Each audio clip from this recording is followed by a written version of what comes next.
दोस्तों, Uttar Pradesh BSc nursing exam जो conduct होने वाला है सी नेट के नाम से, उत्तर प्रदेश में जितने भी गवर्नमेंट कॉलेज है बीएससी नर्सिंग के और प्राइवेट कॉलेज जितने भी है बीएससी नर्सिंग के, उनके लिए कॉमन एग्जाम होता है सी नेट के नाम से, कॉमन नर्सिंग एंट्रेंस टेस्ट, जिसकी लास्ट डेट है फॉर्म भरने की वो है 29 मई। तो आप लोग इस फॉर्म को भर सकते हो और इसका एग्ज़ाम जो होने वाला है वो जून में होने वाला है 14 जून को। तो जितने भी स्टूडेंट हैं जिन्होंने अभी फॉर्म नहीं भरा हुआ और इस वीडियो को वो देख रहे हैं, तो आप लोग जाके फॉर्म को पहले फिल कर लें। और दूसरी एक बात और है, फॉर्म को बहुत ध्यान से भरना है। लास्ट टाइम में फॉर्म में कोई भी गलती नहीं करनी है, तो सारी डिटेल अपनी जितनी भी है वो स्टेप बाय स्टेप अपना क्रॉस चेक करते चलना है जब आप लोग फॉर्म भरो। तो आपका एग्जाम होने वाला है बीएससी नर्सिंग का, और पैरामेडिकल का फिर जून में एग्जाम में वो इसके बाद ही बीएससी नर्सिंग का है। तो इन एग्जाम में जो क्वेश्चन देखने को मिलता है आपको, वो वन लाइनर क्वेश्चन ज़्यादा देखने को मिलते हैं।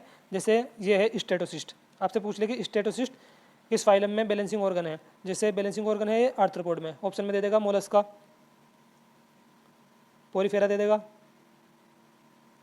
एंड इकाइनोडर्मेटा दे देगा, इकाइनोडर्मेटा, एंड ऑप्शन 4 में दे देगा आपको आर्थ्रोपोडा। ठीक, आर्थ्रोपोडा, और मैंने आपको बता ही दिया स्टेटोसिस्ट प्रेजेंट होता है आर्थ्रोपोडा में, तो आप लोग ऑप्शन 4 क्लिक कर दोगे एकदम से कि हाँ भाई आर्थ्रोपोडा उस बंदे ने बताया था वहाँ पे। तो इसलिए मैं बता रहा हूँ, इस एग्जाम में वन लाइनर क्वेश्चन बहुत देखने को मिलेंगे आपको। तो आप लोग इस वीडियो को अच्छे से वॉच करें, एंड इसका नोट्स बनाना चाहो तो नोट्स बना लेना, वरना आप स्क्रीनशॉट लेकर भी रख सकते हो।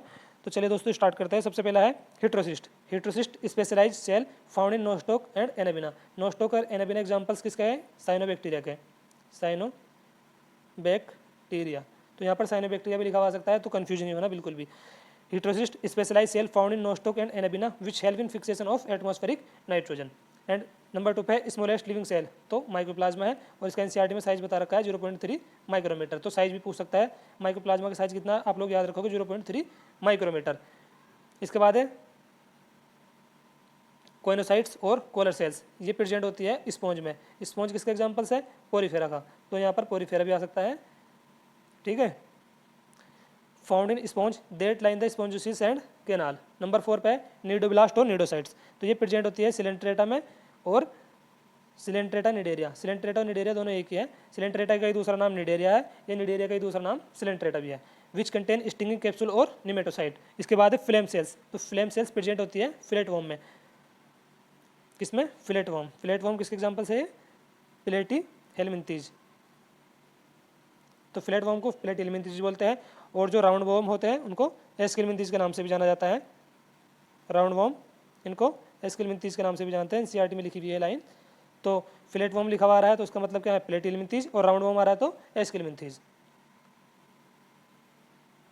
Flame cells found in flat worm and help in osmoregulation and excretion. तो प्लेटी हेलमिंथीज में फ्लेम सेल्स प्रेजेंट होती है ऑस्मो रेगुलेशन और एक्सक्रीशन के लिए। एंड अब है statocyst. Statocyst these are the balancing organ found in the arthropod. अभी मैंने आप लोगों को बताया है कि किस टाइप से क्वेश्चन दे सकते हैं। तो वन लाइनर क्वेश्चन से बहुत ज़्यादा आपको क्वेश्चन देखने को मिलेंगे आपके एग्जाम में। बायोलॉजी में जैसे आप लोग समझ लो कि 40 क्वेश्चन आने हैं, तो आपको कम से कम 35 क्वेश्चन ऐसे देखने को मिलेंगे वन लाइनर, जिसको आप लोग पढ़ोगे और एकदम से टिक कर दोगे। कुछ आप लोगों ने नोट्स वगैरह बना रखे होंगे, कुछ मैं आपको वीडियो प्रोवाइड करा रहा हूँ अपने चैनल पे डेली। आप लोग इनको करते रहें, और लास्ट में थोड़े बहुत पेपर भी लगा लेना। आप लोग ईजिली 35 से 40 क्वेश्चन के बीच में सही करके आओगे, ये मेरी गारंटी है। एंड इसके बाद है root hair found in zone of maturation, जिनका काम होता है वाटर एंड मिनरल का एब्जॉर्प्शन करना।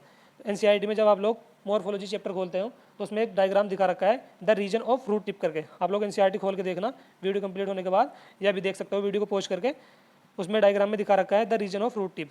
तो सबसे पहले उसमें डायग्राम में नीचे रूट कैप दिखा रखा है, एंड रूट कैप के जस्ट ऊपर जो है वो है रीजन ऑफ मेरिस्टेमेटिक एक्टिविटी, और रीजन ऑफ मेरिस्टेमेटिक एक्टिविटी के जस्ट ऊपर है रीजन ऑफ इलोंगेशन, एंड उसके जस्ट ऊपर दिखा रखा है रीजन ऑफ मैच्योरेशन। तो जो रीजन ऑफ मैच्योरेशन है उसमें रूट हेयर प्रेजेंट होता है। क्लियर हुआ पॉइंट? अब पॉइंट नंबर 8 देखते हैं। Guard cell enclose the stomatal aperture. तो स्टोमेटल अपर्चर को इनक्लोज किया होती है गार्ड सेल, जो कि बीन शेप्ड होती है डाइकोट में, एंड डम्बेल शेप्ड होती है मोनोकोट में। दोनों ध्यान रखना, बीन शेप्ड किसमें होती है? डाइकोट प्लांट में, एंड डम्बेल शेप होती है मोनोकोट में। मोनोकोट का मतलब है एक बीजपत्री, एंड डाइकोट द्विबीजपत्री। अब है point number 9 subsidiary cell. A few epidermal cell in the vicinity of the guard cell become specialized in their shape and size called subsidiary cell. Bundle sheath cell, the vascular bundle are surrounded by a layer of thick wall bundle sheath cell. 11 number पे है bulliform sales, ये ग्रासिस में present होती है। Certain adaxial epidermal cell along the vicinity along the vein modified themselves into large empty colorless cell. तो bulliform cells are the large empty colorless cells and found in the grasses. अब है कोनोसाइट्स. कोनोसाइट्स ये क्या है? Cartilage की cells है. Chondrocytes are cells of the cartilage and osteocytes are the cell of the bones. तो इसमें ध्यान रखना है कि कार्टिलेज की सेल्स कोनोसाइट्स है एंड बोन सेल्स ओस्टियोसाइट्स. अब है न्यूरोगिलिया. न्यूरोगिलियल सेल्स ये found in the neural system which protect and support the neurons. तो न्यूरोगिलियल सेल कहाँ पर प्रेजेंट होती है? न्यूरल सिस्टम में.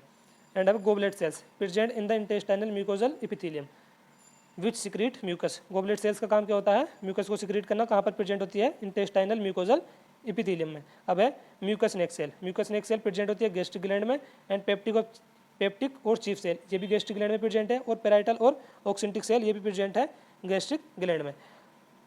अब इनके फंक्शन समझते हैं. देखो म्यूकस नेक सेल जो है वो सिक्रीट करती है म्यूकस. म्यूकस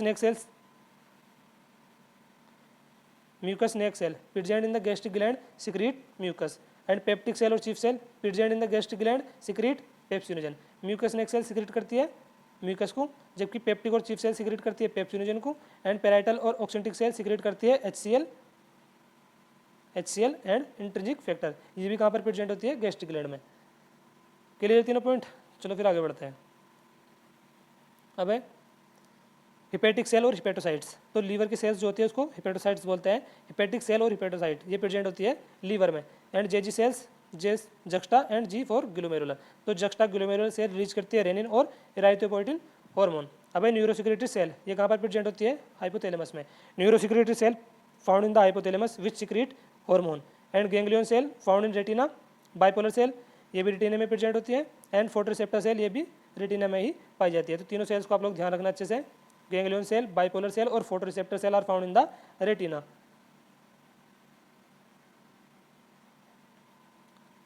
अब है rod cell.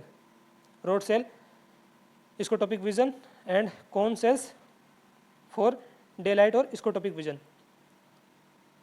And organ of Corti contain hair cells, adipocyte cells of adipose tissue. Adipose tissue की सेल्स कौन सी है? एडिपोसाइट. एंड लीवर की सेल्स मैंने बताया था आपको हिपेटोसाइट्स एंड बोन सेल्स को बताया था मैंने ओस्टियोसाइट और कार्टिलेज की सेल्स को कॉन्ड्रोसाइट. तो 4 पॉइंट आप लोग ध्यान रखेंगे. किसी से भी क्वेश्चन आने का आ सकता है. एंड अब है पॉलीमॉर्फो न्यूक्लियर ल्यूकोसाइट. एक type of neutrophil providing cellular barrier in the innate immunity. अब है natural killer cell a type of lymphocyte providing cellular barrier. Macrophage present in tissue aerial tissue that can phagocytosis and destroy microbes providing cellular barrier. इसके बाद है inner cell mass. Inner